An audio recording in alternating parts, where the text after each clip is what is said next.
Welcome to the Mundus Fractura Lore Guide. This week on Lore Guide, we will take a look at events long past that have shaped the face and destiny of Mundus. Today, we take a look at the beginnings of the third era of Átök. There is a forgotten legend, a neglected mumble of history. Long, long ago, deep in the mountains of the Western Vale, now known as the Rake, three Goliath women sat at the mouth of a cave, in the light of a fire. The night air held hints of sulfur and an intangible yet palpable miasma of wrath. The women were said to have been shaman, healers, wielders of Adstad, the great restorative magics of the weave. They swayed and wailed in the night, their grieving chants and cries, lamenting a failure, an inability to heal a member of their nearby village. Tormented moans of frustration echoed in the darkness, a chorus of pained requiem at their inability to restore the victim of a horrid violence at the hands of ones they referred to, never by name, but only as horrid bears, bloated drones, the pluckers of wild flowers, and many other cursed titles common to Goliath of the day. As the trio grieved, the weight of their words grew, and the night began to pull in around them. The fire dimmed to embers, a thick smoke filled the cave, and a powerful smell of burnt flesh began to saturate the night. Then through the smoke, a great blue flame ignited, floating above the embers. Radiant sapphire light filled the cave and poured out into the fields beyond, accompanied by an ensemble of screams, shrieks, and howls of pain. And so, the macabre symphony echoed into the night until exhaustion claimed the shaman, and the trio fell into slumber. In the morning light, the Goliath maidens saw what they had done. In the place of their small fire of morn lay the twisted, melted, and charred remains of what they came to realize were those of whose names they would not speak. They had done this. They had wrought a small retribution. Its cause was clear, and they, all three of them, understood. Goliath society and the world of Mundus Fractura would never be again as it was. So began the time of Átök. It was common for Goliath of the era that only women would wield Adstad, the healing powers of the weave. Goliath men of the era had no patience for the art, focusing instead on hunting, ritual combat, and the pursuits of rule and power. With the shaman's discovery of Átök, the combat powers of the weave, the social dynamic rapidly shifted. Within a year of its discovery, Átök morphed Goliath, or then simply known as the Herd, from a violent tribal patriarchy to a gynocratic shamanocracy. The powers of Átök became a closely guarded secret of the Goliath shaman class and was rapidly spread by the shamanic sisterhood to herds across the face of Mundus. The first century of the Átök era saw rapid development and codification of the power, and it initially seemed as though these new abilities would bring about a new peace and golden age for the Goliath. But as the old adage goes, absolute power corrupts absolutely. By the second century of the era, maverick shaman began to rise as warlords, and before long, the Goliath species was in a near state of total anarchy and civil war without end. For nearly 200 years, this chaos ruled until the time of the first Nan, the time of Gertrude.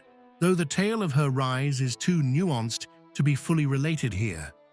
The venerable Gertrude was strong in the weave, wise and charismatic, and before too long, she brought the Rake herds low, eliminating or suppressing her rivals and the many shamanic warlords. Within less than a year, Gertrude had pacified and stabilized the countless feuding groups of the Rake. All would bow to her doilies, and by the will of the people under her wise guidance, the Goliath Imperium was born. She took the title of First Nan and set into place the foundations for the rules of what is modern Goliath and the Nan structure. The Goliath Imperium, soon to be known as the Empire, or the Reich, as it was said in the Goliath tongue, ruled uncontested from its seat of power in what was known as the Reich Mountains. Side note, over the eras, by way of lingual drift and the lost nuances of translation, the Reich Mountains, or in common, the Empire's Mountains, have come to be what we all now know as the Reich Mountains. But I digress. Gertrude was wise and kind to her people and showed them a new way.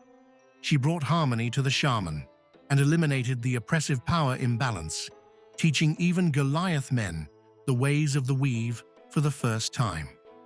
Harmony returned to the Goliath, and for a time there was peace. But for all her wisdom, the first Nan was also blind to her own shortcomings. She became convinced of the superiority of Goliath and that it should shepherd the lesser species, as the Goliath shepherded the floof llama. By her 10th season, as first Nan, Gertrude and the first Council of Nans had deemed the non-Goliath nations of Mundus did require a shepherd, and that they would take that mantle of pastor. All who accepted would be cared for, and all who opposed would be broken like wild mountain goat mounts. Unsurprisingly, few bent willingly to the will of the Goliath Imperium. But with the power of Átök at the Goliath's command, all would be broken. Gertrude, as a Goliath, knew all too well you never let the herd grow larger than you can protect. As such, near to her palace high in the Reich Mountains on the vast Allergrige Plateau was constructed the astrolabe of the first Nan. This complex was a teleportation hub which would connect to the furthest reaches of her empire. From this hub, she could shepherd and protect her flocks from the wolves. The first Nan had the astrolabe constructed at the site of a small ancient meteor impact site on the Allergrige Plateau. It is said that the hub connected to 12 locations in total, 6 within the Reich Range, as well as 6 of the Western Vale's meteor impact sites. It was found by the first Nan shamans that each of the selected sites contained high natural concentrations of a strange granular material seeded deep in the ground below. This material, once manipulated by various incantations and capped by primordial residuum slabs, acid etched with powerful runes, was able to power stabilized portals. With these portals, the Empire was able to quickly dispatch their herdsfolk to attend to the flock. For nearly half a millennium, the Goliath Empire ruled over the subservient herds. As time passed, so did the nature of not only the once protective altruistic promise of Goliath Empire, but of their now ancient first Nan. Gertrude, over the years, delved into the dark secrets of Átök, becoming not only a master of necromancy, but evolving to become the first Lich of Mundus Fractura. All the while, in hidden hush studies, her reluctant herd members of the elven, halfling, and satyr species began to unlock Átök for themselves, and with their new abilities, the indentured, stultified sentient species began to form a plan for their emancipation. The first to strike the hand of their Goliath oppressors was the halfling peoples.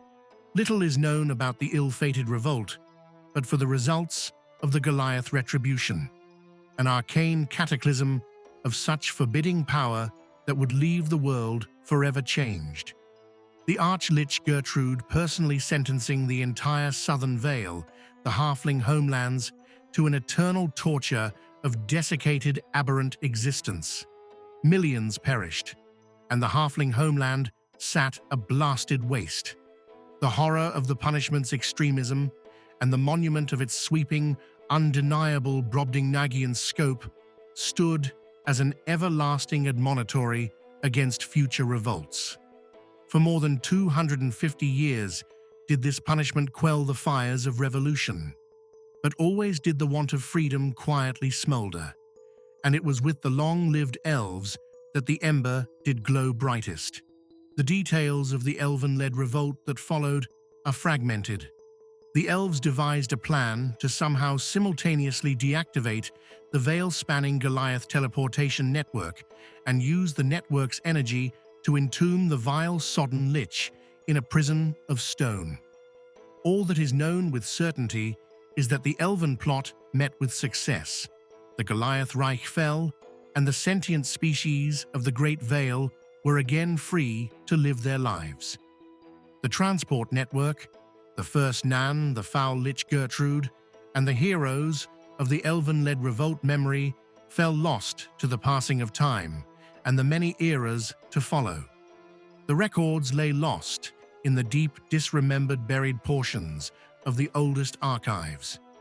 Tales of the Empire and the revolts fell to poorly remembered legend, and then not even that. Now some 10 eras and thousands upon thousands of years on, nothing more than a passing bigotry between elves and Goliath remain.